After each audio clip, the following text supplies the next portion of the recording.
افحسب الذین کفروا ان یتخذوا عبادی من دونی اولیاء، کیا کافروں نے یہ سمجھا ہے کہ وہ میرے بندوں ہی کو میرے مقابلے میں اپنے حمایتی بنا لیں گے؟ عیسیٰ میرا بندہ ہے، کیا وہ میرے مقابلے میں آ کر تمہاری حمایت کرے گا؟ عبد القادر جیلانی میرے بندے ہیں، کیا وہ میرے مقابلے میں آ کر تمہاری مدد کریں گے؟ کیا تم نے سمجھا میرے بندوں کو وہ میرے مقابلے میں من دونی اپنا حمایتی بنا لیں گے؟ انا اعتدنا جہنم للکافرین نزلا، ہم نے ایسے کافروں کے لیے جہنم کو بنا رکھا ہے ابتدائی مہمان نوازی کے لیے، ان کی مہمان نوازی ہوگی جہنم میں۔ قل هل ننبئکم بالاخسرین اعمالا، یہ ہے اس سورت کا عمود، جو میں نے کہا تھا کہ پہلے رکوع کے اندر انا جعلنا ما علی الارض زینۃ لها لنبلوہم ایہم احسن عملا، یہ سمجھیے کہ ایک کھونٹا تو وہاں گڑا ہوا ہے، دوسرا کھونٹا یہ ہے قل هل ننبئکم بالاخسرین اعمالا، کہیے ان سے کیا ہم تمہیں بتائیں اپنے عمل، اپنی محنت، اپنی جد و جہد، بھاگ دوڑ، اپنی سعی جو ہے اس کے اعتبار سے سب سے زیادہ گھاٹے میں کون ہے؟ محنت تو ہر ایک کر رہا ہے،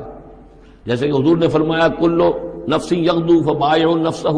ہر انسان صبح ہوتی ہے تو اس کے بعد سے اپنے آپ کو بیچنا شروع کر دیتا ہے، اپنا وقت بیچ رہا ہے، اپنی صلاحیت بیچ رہا ہے، اپنی انرجی بیچ رہا ہے، اپنی اور ذہانت بیچ رہا ہے، شام تک بیچتا رہتا ہے اپنے آپ کو، کچھ کما کر لاتا ہے، بیچ کر اپنے آپ کو کچھ لے کر آتا ہے۔ تو یہ انسان جو ہے اس درجے اپنے آپ کو دنیا کے لیے انہوں نے بیچ دیا ہے اور ہماتن اسی کے لیے گم ہو گئے ہیں، لیکن اس بیچنے میں انہیں نفع کچھ نہیں ہے، نقصان ہی نقصان ہے۔ سب سے زیادہ خسارے میں کون ہے؟ الذین ضل سعیہم فی الحیات الدنیا، جن کی بھاگ دوڑ سعی و جہد دنیا ہی میں گم ہو کر رہ گئی، آخرت مطلوب ہے ہی نہیں، وہ تو ایک ضمیمہ سا لگا ہوا، مسلمان ہے، سنا ہے والدین سے روزہ رکھنا اچھا کام ہے، روزہ فرض ہے، روزہ رکھ لیا ہے، مطلوب کیا ہے آپ کا؟ اصل بات تو یہ ہے جو ضربہ اسلام میں نے کل نوٹ کرایا تھا سورہ بنی اسرائیل میں، من کان یرید العاجلۃ عجلنا له فیہا ما نشاء لمن نرید ثم جعلنا له جہنم یصلاها مذموما مدحورا ومن اراد الاخرۃ وسعى لها سعیها وهو مؤمن فاولئک کان سعیهم مشکورا۔ طالب دنیا ہو یا طالب آخرت ہو، طے یہ کرو، طالب دنیا طالب آخرت کے لیے بھی اللہ تعالیٰ کلن نمد ہؤلاء وہؤلاء من عطاء ربک، دنیا میں اسے ہمیں رکھنا ہے، کھانے پینے کا بندوبست کرے گا، یرزقہ من حیث لا یحتسب، یہاں سے دے گا جہاں سے تمہیں گمان تک نہیں ہوگا، لیکن تم پہلے طے کرو تم طالب دنیا ہو یا طالب آخرت ہو۔ اور سب سے زیادہ گھاٹے میں وہ ہے من قل هل ننبئکم بالاخسرین اعمالا الذین ضل سعیہم فی الحیات الدنیا وہم یحسبون انہم یحسنون صنعا، اور وہ سمجھ رہے ہیں کہ اب تو بڑے کامیاب ہیں، میری ایک فیکٹری تھی اب میرے 3 مل لگ چکے ہیں، میں نے فلاں یہ تھا میں نے اب اتنی جائیداد بنا لی ہے، میرے اتنے ایسٹس تھے اور سال بسال گنتی کر کے ہم تو کامیاب ہو رہے ہیں۔ وہ سمجھتے ہیں کہ ہم کامیاب ہیں، ہماری محنتیں برابر ہو رہی ہیں، ہماری یہ دن رات کی کوشش جو ہے وہ نتیجہ خیز ہو رہی ہے۔ اولئک الذین کفروا بآیات ربہم، یہ وہ لوگ ہیں جنہوں نے اپنے رب کی آیات کا انکار کیا، چاہے کہتے ہو کہ ہم اللہ کو مانتے ہیں، قرآن کو مانتے ہیں، لیکن حقیقتاً اگر طالب دنیا ہے تو گویا کہ وہ اللہ کی آیات کا انکار کر رہا ہے۔ اللہ تو کہتا ہے اصل زندگی وہ ہے،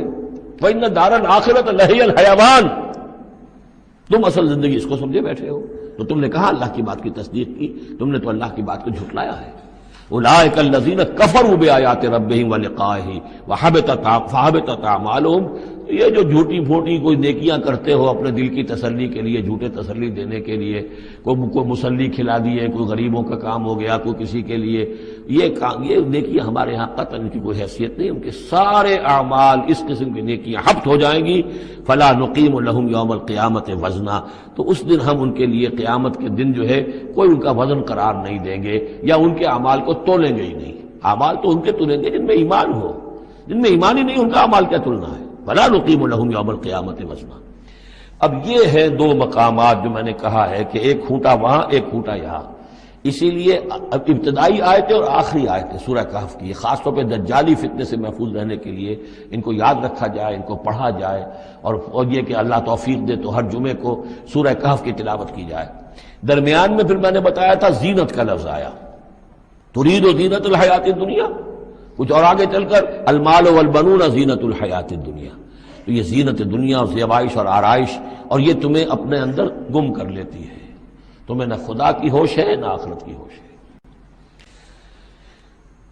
ذالک جزاؤہم جہنم، یہ وہ لوگ ہیں کہ جن کا بدلہ جہنم ہے، بما کفروا، بسبب اس کے کہ انہوں نے کفر کیا، واتخذوا آیاتی ورسلی ہزوا، اور انہوں نے میری آیات اور میرے رسولوں کو ٹھٹھا سمجھ لیا۔ رسول آ کر یہ کہہ رہے ہیں کہ اصل زندگی وہ ہے، یہ سمجھتے نہیں یہ ہے۔ مان لیا ہوگی آخرت، چلو دیکھا جائے گا، کچھ نہ کچھ تو ہے نا، کچھ نیکیاں بھی ہم نے کر رکھی ہیں اور کچھ بہرحال ہمارے بچانے والے بھی ہیں، ہم سب بھی جو ہیں آخر حضور نے شفاعت ہماری کر ہی دینی ہے۔ جیسے یہودی کہتے تھے کہ ہم تو یہودی ہیں تو ہم تو اللہ کے بیٹوں کے مانند ہیں، چہیتے ہیں، لاڈلے ہیں۔